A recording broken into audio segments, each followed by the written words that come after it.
Imagine you're at a party, right? You've had a little too much to drink, and suddenly you're feeling very sleepy. So you flop down on the couch, maybe close your eyes for a second, and then boom, you're out. You don't know how long. You've been unconscious, but when you wake up, the room is a mess. Plates, drinks, and food everywhere. You're still wearing the same clothes you had on when you fell asleep, but something feels off now. Imagine that scenario stretching out for months, except this time, it's not the couch you're lying on. It's a burial plot, and you're the one who's sleeping forever? Welcome to decomposition, the process where your body, which you thought was just chilling post-death, begins to break down in the most gross way possible. Here's the kicker. You're not actually the one who's doing it. The entire process is managed by bacteria, bugs, and various microbes that are just having a feast on you. First, your body starts to decompose internally, releasing all sorts of chemicals that make you smell like a dumpster fire wrapped in death. This phase can take hours to days. If you've ever wondered why the smell of decay can make your stomach turn, that's because your body has been a prime rib for microscopic organisms. The real problem starts with the bloating.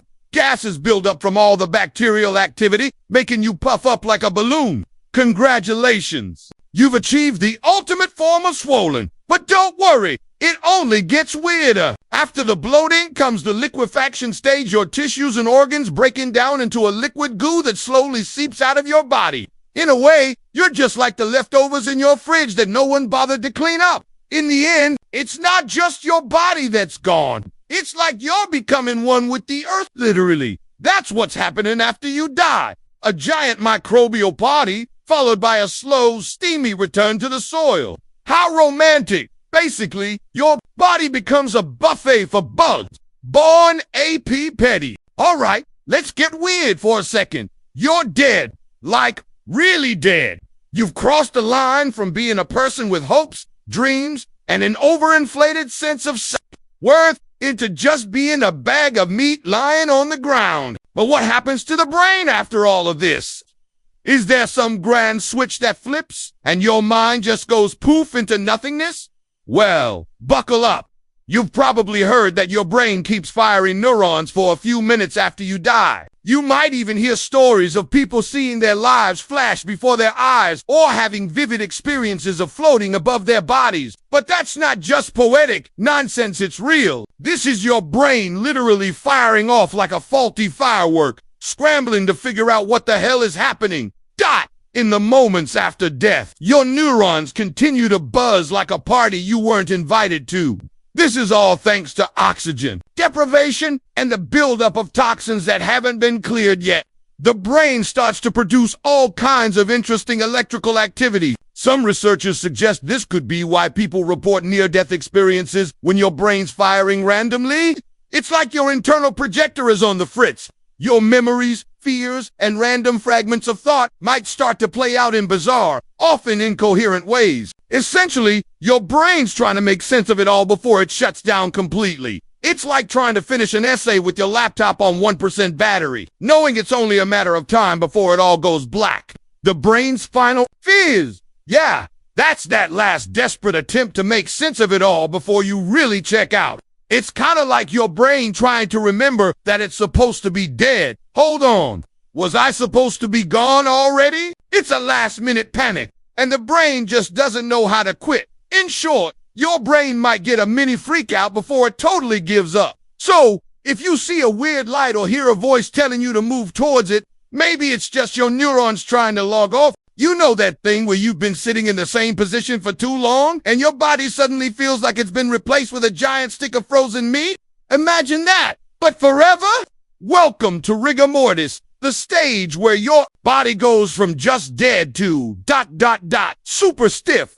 It's not a fun time for anyone involved. And by anyone, I mean you, because you're the one who has to go through it. Here's the science behind it. Rigor mortis happens because your muscles, which were once loose and ready to help you do everything from walking to petting your dog, are now locked into place. After death, your body's cells start to break down, and the energy needed to keep your muscles relaxed stays. TP runs out. Without a TP, your muscles can't go back to their normal state.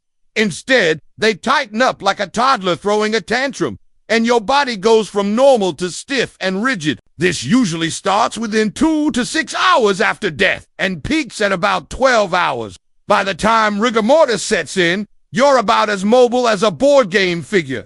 You're essentially a living statue or, well, dead statue until your muscles finally begin to relax again. And it's not just your legs and arms that lock up. Even the muscles in your face become frozen.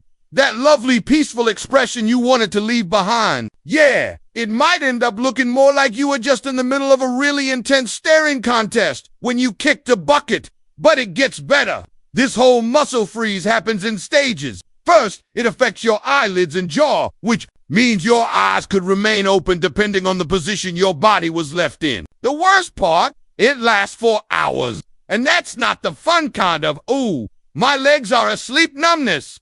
It's the hello, I'm rigid and can't move kind of freeze. If you've ever wished for a bit of downtime, this is one way to get it.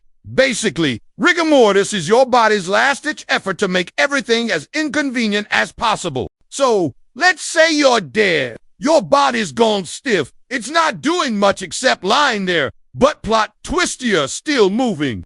I'm not talking about an undead zombie shuffle, though. That would be a whole vibe. No, I'm talking about post-mortem movements that, for some inexplicable reason, happen after death. You've probably heard the stories, people swearing that the dead moved, twitched, or even sat up after they passed away. No, it's not a haunted house prank. It's something far weirder.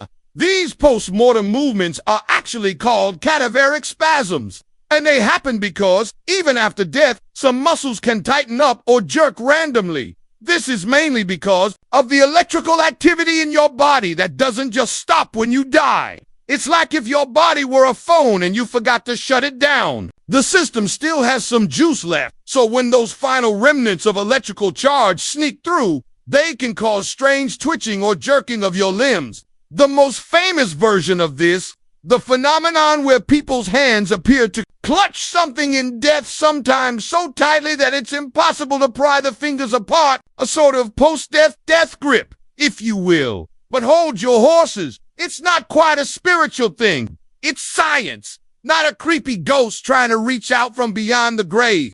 The twitching or jerking happens because your muscles are still reacting to the last gasp of energy. It's like your muscles didn't get the memo that everything's over. So, while you may picture a corpse resting quietly, it's actually possible for the body to twitch, jerk, or even move like a malfunctioning doll for a while after death. It's like your body is desperately trying to finish that last awkward dance move even in the afterlife. Your stomach, your intestines, your colon, these are things we don't think about when we're alive unless we're feeling a bit bloated, maybe having a bad taco night, or dealing with some unspeakable digestive misadventures. But when you're dead, your gut bacteria goes from 0 to, oh my God, what is happening? Now, we all know your intestines are home to millions of bacteria. But did you know these bacteria might be the most dramatic part of your death? After you die, your gut bacteria have a field day breaking down your body's contents.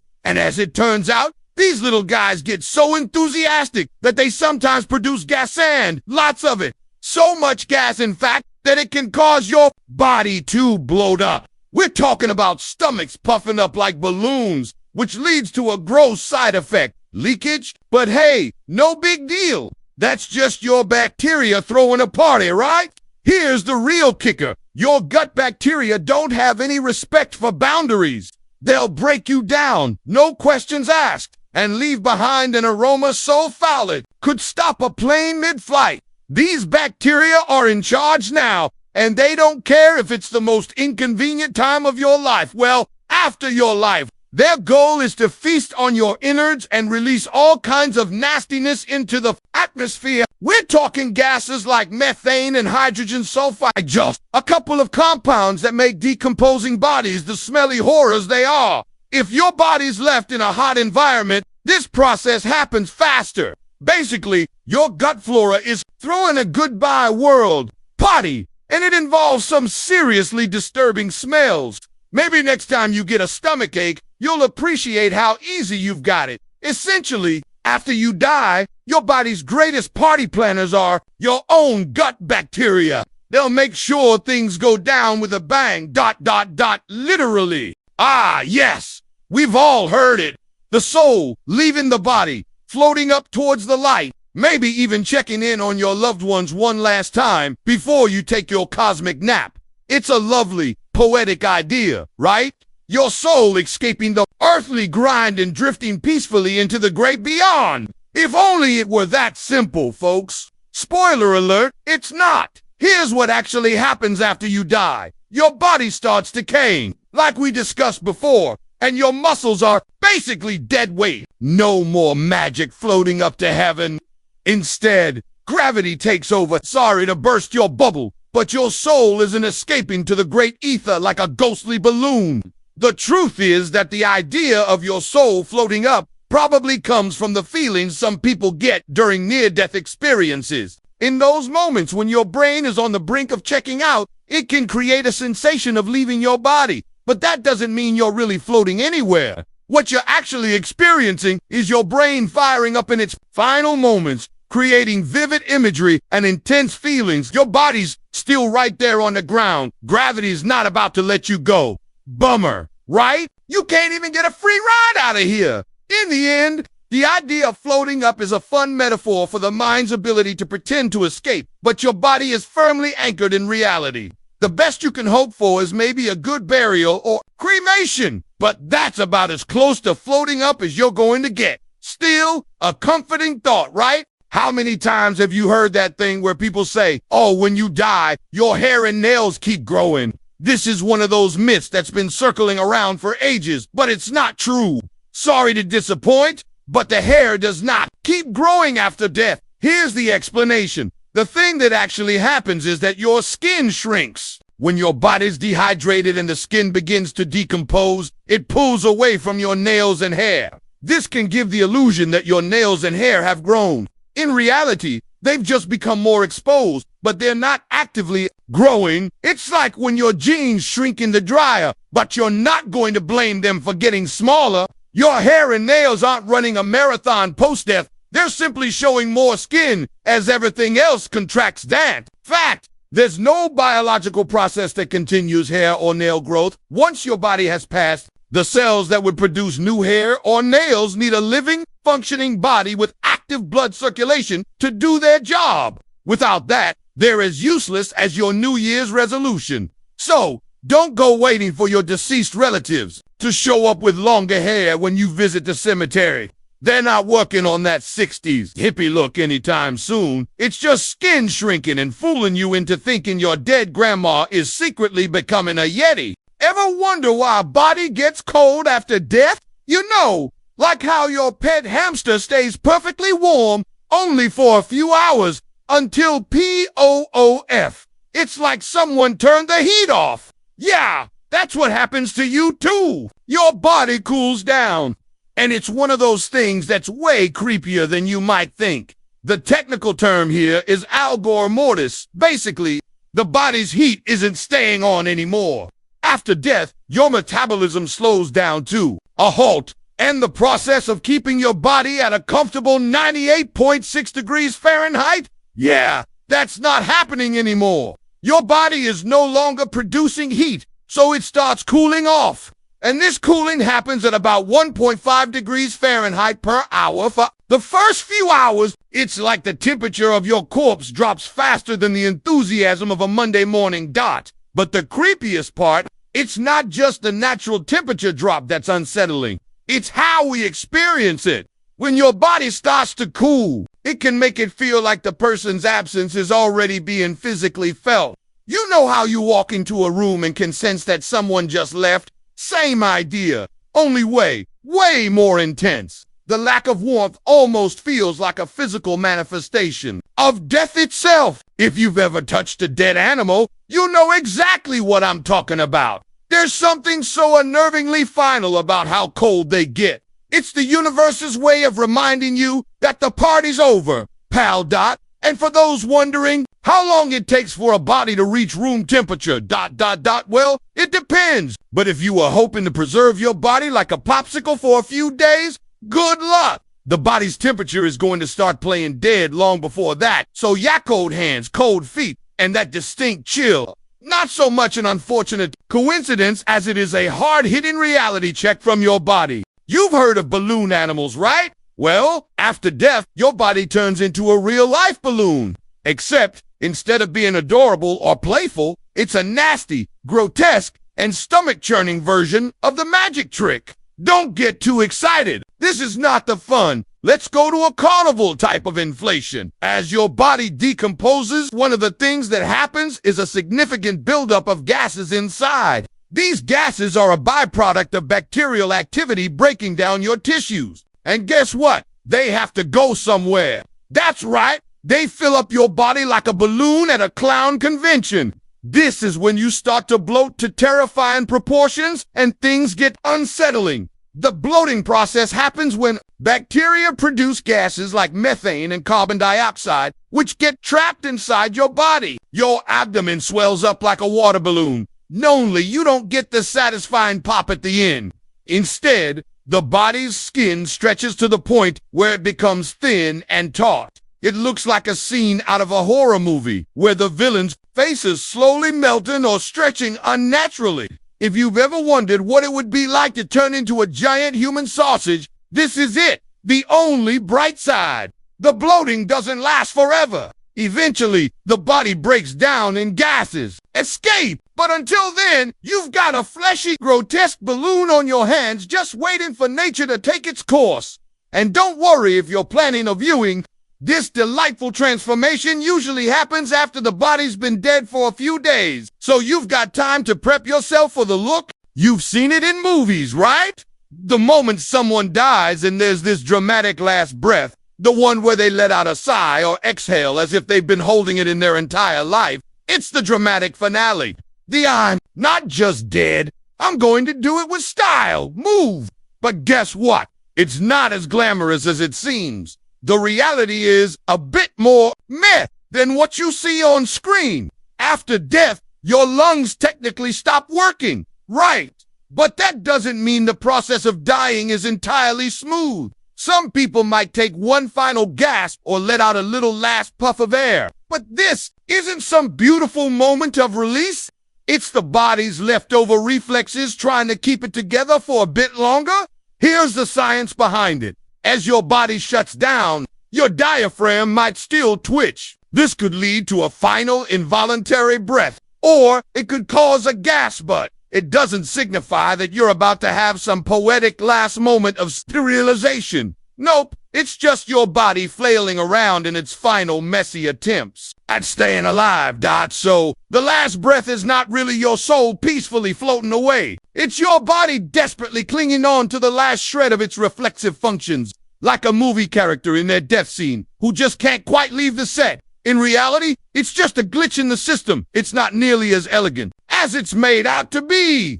So, next time you're at a funeral and someone brings up the concept of a last breath, just know that scientifically speaking, it's a little more awkward than you might have thought. All right, I know we talked about rigor mortis earlier, but let's take a moment to explore the idea of your body becoming totally rigid.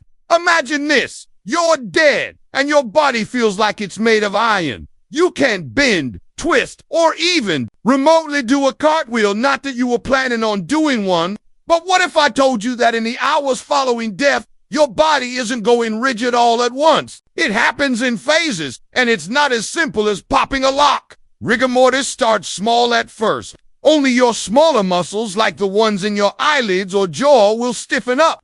But as time passes, the entire body can become locked in a state of immobility.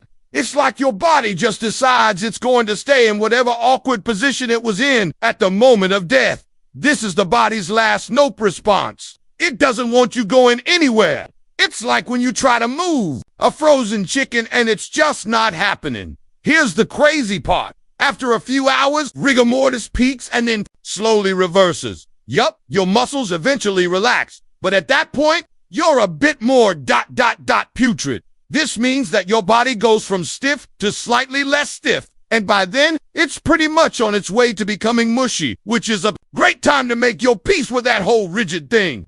Your body, folks, is like a jigsaw puzzle sometimes. Pieces don't go where you want them to. We've all heard the stories, people claiming that their deceased loved ones let out a death scream just before they passed, or that, in some weird and creepy way, the body can release an unsettling sound when it dies. But let's just set the record straight. This is not the dramatic last cry of a soul leaving the body. In fact, it's far more scientific than spooky. In reality, the death scream is usually the result of the buildup of gas in the lungs. As the body shuts down, air in the lungs doesn't always escape in an orderly fashion. When the muscles involved in breathing, such as the diaphragm, no longer function properly, they can cause a release of air in an abrupt and sometimes screechy manner. This may sound like a scream, but it's not a spiritual event. It's just gas escaping in a way that, when unprepared for, could be truly alarming. This sound is often confused with the body's final moments of distress.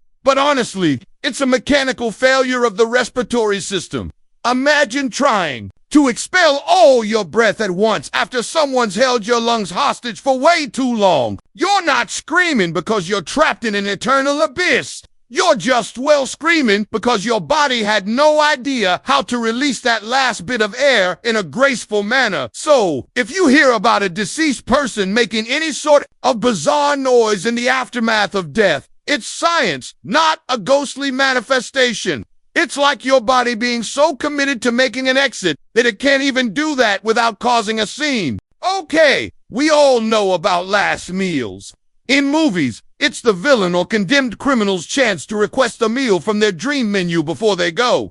And sure, if you're given the option, you might go for something that sounds fancy, maybe a steak or sushi or just a nice big bowl of spaghetti. But after you die, your body's going to do something that'll make your last meal more of a nightmare than a 5-star experience. Once your digestive system shuts down, any food that's still in your stomach is going to rot, just like the rest of your body. That delicious steak you were thinking about, yeah, that's about to be broken down into a hot mess of gastric juices and bacteria. Your stomach's going to start doing what it was designed to do, break down food, but instead of helping you digest, it's going to break everything down with gusto. You're not going to have any control over it. And the results are ...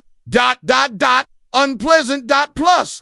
Don't forget, your intestines are filled with all that bacteria too. So whatever's left in your stomach, it's going to hang out with your gut bacteria and start rotting, creating gas, acid, and other truly foul substances that make your last meal go from delicious to, I'm going to need an industrial strength cleaner for this. To sum up, if you really want to enjoy your final meal, enjoy it while you're alive. After death, your body will treat it like leftovers, forgotten at the back of the fridge, only worse. So, we've all seen the movies where the soul of the departed lingers around, glowing with an ethereal aura. There's this shimmering glow surrounding the spirit, a reminder of who they were in life. It sounds magical, right? Unfortunately, this is just another case of Hollywood fantasy colliding with the not actually scientific reality. In truth, when you die, your body doesn't glow. There's no radiant light, no ghostly aura. You're not floating around in some dreamlike state. Your body is decomposing, releasing gases, fluids, and other biological processes that don't exactly scream heavenly being. That glow is usually a figment of someone's imagination, or a metaphor for the memory of someone fading over time. Any kind of light or energy seen around a dead body in films is simply meant to symbolize peace, passage, or transcendence. But if you're hoping to be wrapped in a dazzling halo after death, spoiler alert, that's not happening. Instead, you're getting back to Earth in the most grounded way possible. Your body is going to break down, decay, and return to the cycle of life in all its unflattering forms. No magic, no halo, just science, folks. So you die, and your loved ones are left behind to mourn you. They're sad, they're grieving, they're wondering if you'll ever come back as a ghost to check in.